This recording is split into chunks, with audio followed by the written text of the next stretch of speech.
All right, welcome back, everybody. We're on to our final lesson of the first unit on quadratic functions. And so today we're going to take a look at something called completing the square. Now, we've seen, you already know that there are these two forms that we work with our quadratic functions in. We got standard form, we got vertex form. And completing the square is basically going to be another way for us to convert between these two. So kind of bounce back and forth between them. We know it's pretty easy to go from vertex form to standard form, but this is going to allow us another way to go from standard form back to vertex form. So the way we're going to come to this is going to be a little bit of a throwback. So you recall, if we had something like x plus 3 squared, you could expand that out. And let's just see what that looks like. So x plus 3 squared is just like x plus 3 times x plus 3. And remember that when we multiply out, we multiply this across both of those terms, and then we multiply the 3 across both of those terms. We're going to end up with x squared plus 3x plus 3x again plus 3 times 3 is 9. And then I'm going to collapse that. I'm going to collect like terms into x squared plus 6x plus 9. And so our final result here, what we can see is this standard form, when we look way back at this 3, just knowing that that was x plus 3, I actually could have predicted my values for b and for c. And so let's just do a couple more examples. So if I had x minus 3 times x minus 3, this would FOIL out to be x squared minus 6x plus 9. I just skipped that middle step because by now I think we're pretty comfortable kind of looking at this and figuring out what it's going to be down the road. And again, x plus 13 and x plus 13. And so this is going to be x squared plus 26x plus 13 times 13 is 169. So the take-home message from this is that the value of the number here inside, we would call that p in our vertex form. The value of that number is really going to allow me to predict my b and c value if it's a perfect square, but only when it's a perfect square. If there's a q value out on the outside, that's going to complicate things. And what's the relationship there? Well, I can see at this number right here, this p value right here, I can see that if I double that, then that will give me the b value over here. And if I square that p value, that will give me my c value, right? So doubling negative 3 gives me negative 6. Negative 3 squared gives me positive 9. Doubling 13 gives me 26. 13 squared gives me 169. And so we can use this to eventually convert between the two. So let's see if we can work backwards now and get a sense of how well we understand this. So imagine I've got x and then something. I don't know what is happening in that bracket. And I know it's equal to x squared plus 18x plus something. I don't know what happens at the end. Well, I know that this b value right here, if I take that value, it's going to have to be exactly half. It's going to be exactly double of the p value. So p is going to be exactly half of b. So I know that this is going to be x plus 9 squared. And if this is x plus 9 squared, then eventually when I FOIL this back out, when I go the other way, I'm going to get 9 times 9 gives me 81, so I'm going to have plus 81, and that tells me my c value, right? So there's my p. And so the relationship really there is b is just equal to 2 times p, and c is just equal to p squared. And so if we kind of remember that, we can use that to figure this out. So again, I've got x squared minus 14x. Well, that means that inside this bracket here, I've got to have exactly half of negative 14. So that would just be x minus 7. And when I FOIL that out, I'd end up with my 14x. But here, I'm going to have negative 7 squared. Well, when you square a negative number, it becomes positive, so it's going to be positive 49. No matter if it's a positive or negative p value, you end up with a positive c value when you do this. So what happens if we know the c value and not the b in this case? So here I know that I ended up with plus 36. I know that the value inside my bracket here has to be, when I square this value inside the bracket, that ends up with 36. So the square root of 36 will tell me that this is just going to be plus 6. Okay, and then so here I could put, for example, since this is plus 6, when I have when I FOIL this out, I'm going to get 6x, another 6x will be plus 12x. Now, you may have noticed at this point that I actually took a guess at plus 6. This actually, as it turns out, would have worked just as well with minus 6, but we won't worry about that for right now. Again, here, this is 144, and so if this number here is the square root of that, so plus 12, that would get me my 144. And then my b value here is going to be 2 of those, so this is going to be plus 24x. So when we have perfect squares, we've got this really predictable relationship between our p, b, and c values. Okay, so let's take a look at a couple of examples. So the first thing we notice about this one, x squared plus 6x plus 5. You could factor that, but I don't want to. I want it to, remember, I want it to be in vertex form, which is going to be f of x equal to a x minus p squared plus q. If I factor it, it's not actually going to fit in that format. So instead what I'm going to do is I'm going to complete the square. And the way we do that is, first of all, we just look at these first two terms. Okay, I know there's a 5 there, but I'm just going to kind of ignore it for the time being. So I got f of x equals x squared plus 6x. I'm just going to leave a space here, and then my plus 5 is on the outside of that bracket. And basically what I'm going to do is I'm going to say, okay, what if this could be a perfect square? What number could be there so that I could then turn this into a perfect square? And by perfect square, I mean this format right here where it's just x something squared. What would I do? Okay, and don't forget there's still a plus 5 on the outside here.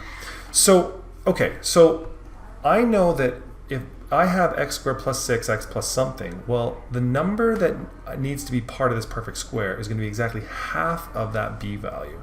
So 1/2 of that value would be plus 3. So that's, and I got that by taking a half of that value.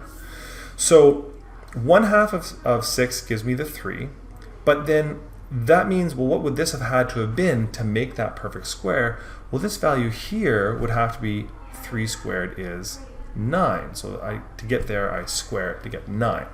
So I end up with basically converting this part of my equation into a perfect square. Now, if at this point you're saying, well, you just came along and added a 9, you can't do that to equations. That's not how equations work, right? You can't just add a 9 to one side of the equation and then it's okay. And that's true. But I can add a 9 to this side of the equation as long as I also subtract a 9 from the same side of the equation.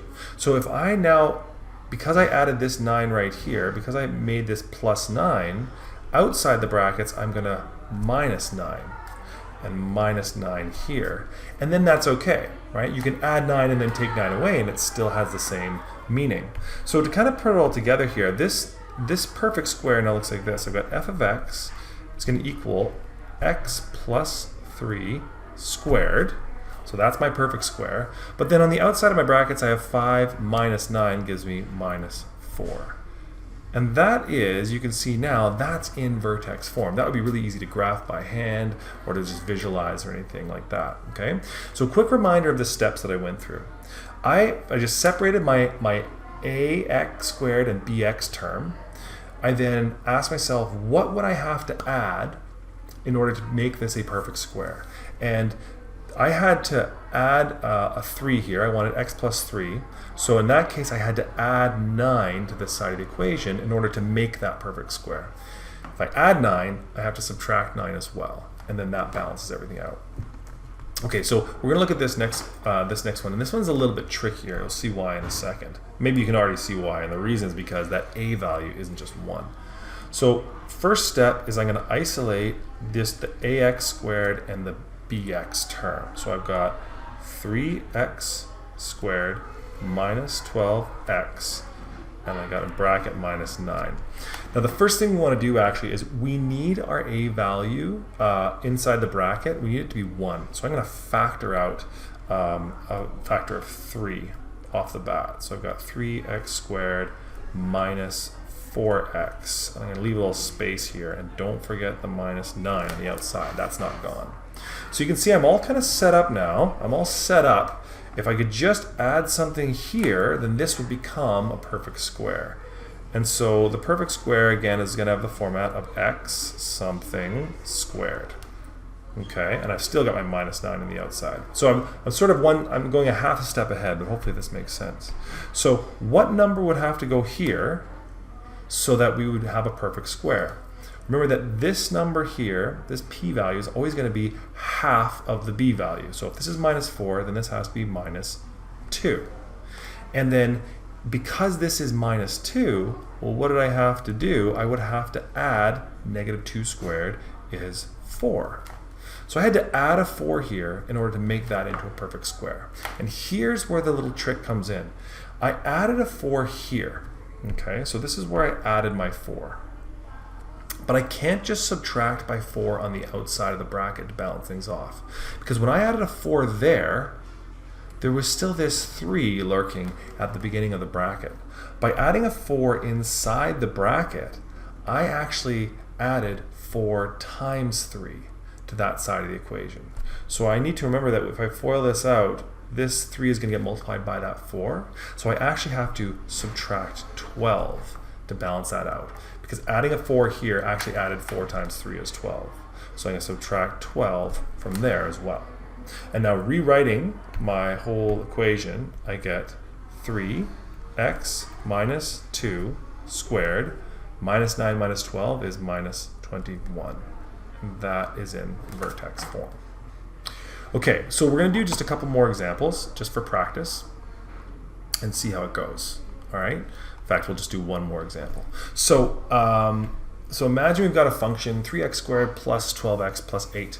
We're going to complete the square, determine the vertex and maximum minimum value. We're then going to check our result using the formula p equals negative b over 2a. And then we're going to graph the quadratic function on the grid just to kind of finish it off. So consider the function. Okay, so we've got y equals, I'm just going to write it like this, 3x squared.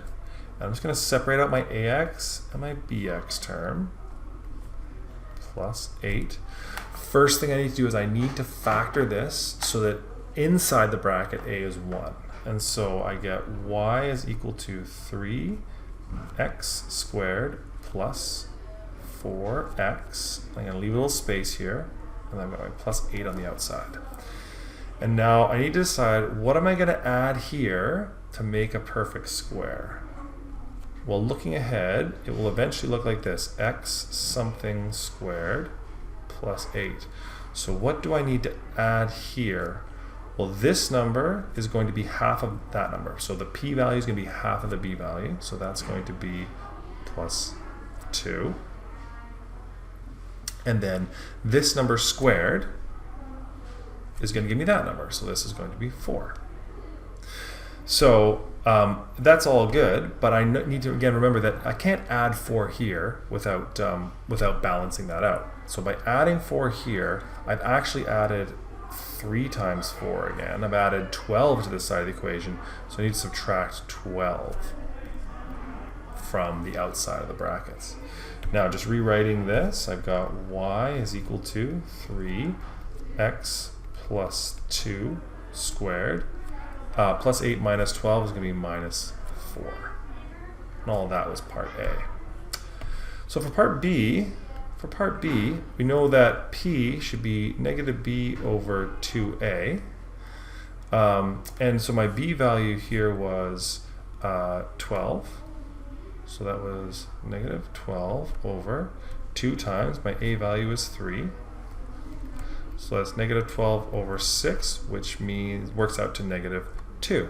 And a reminder that with our basic format of the vertex form being y equal to ax minus p squared plus q, this minus 2 means that p here is minus 2 because the two negatives cancel out. So that works. And pardon me, last but not least, we're going to plot this on the grid. So I know because of this plus 2 value here, I'm going to shift 2 spots to the left. So 1, 2 spots to the left. And then the minus 4 is down 4. So 1, 2, 3, 4. So my vertex there is going to be at minus 2, minus 4. I know it's upwards facing, and the a value has a value of 3. So my normal pattern of over 1, up 1 is going to get multiplied by 3. I'm going to go over 1 and up 3. Over 2 and up 12, over 1 up 3 over 2 up 12, and then here is my function. Like that. Okay, I think we'll save that last word problem to do in person when I see you guys next. That is it for completing the square.